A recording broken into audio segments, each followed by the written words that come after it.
134 gigantic columns built in this area to give you the impression like you are in the hugest garden ever that you could see in ancient time.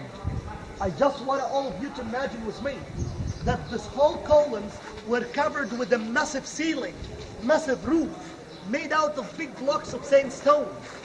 And that's why if you look at the top, we could see some windows. Do you see the windows up?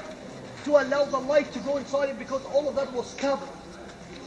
And I just want you to imagine that the whole area around you and each small details was painted, and was colored with exactly the same colors like the one at the top of the ceiling. Look please to the one at the top over there where I pointed. You see the colors? This is the real colors, original colors. No one could touch up the colors in Egypt, because once you touch up the colors, that means it's not a historical location. So all of that, it's real. Imagine it. Each small detail, all the hieroglyphic letters, all the hieroglyphic carving, all of that was painted. Each small detail in each time was colored with such an amazing color like that. You're going to imagine how old this place, which is actually dates back to 1297. So we might now have two questions. First of all, who's the builder of this gigantic part of the Karnak temple? The builder, he's the greatest king ever. He is Ramesses II, who ruled Egypt for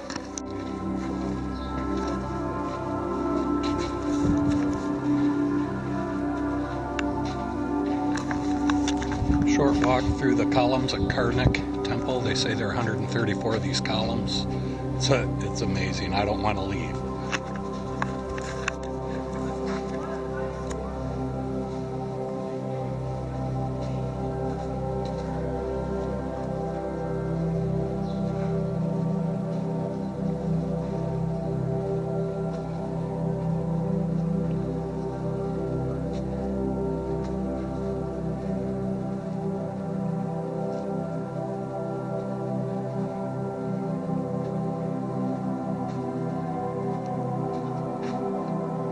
This is way bigger and way more amazing than I ever dreamed it was, even though I've seen pictures.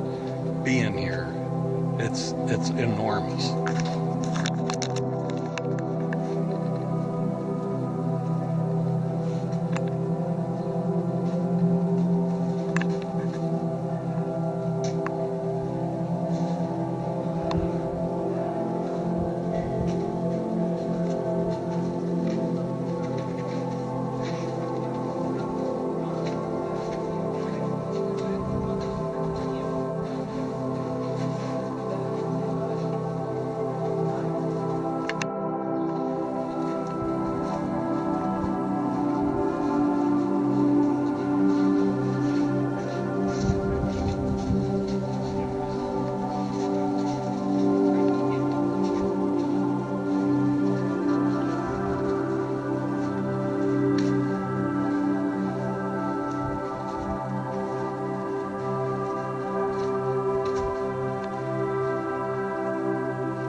Every part of the wall is covered with hieroglyphs. I think it's from 1500 BC. This part, the column part, Ramesses II built. Anyway, I'm signing off. I just want to soak it in without holding a camera.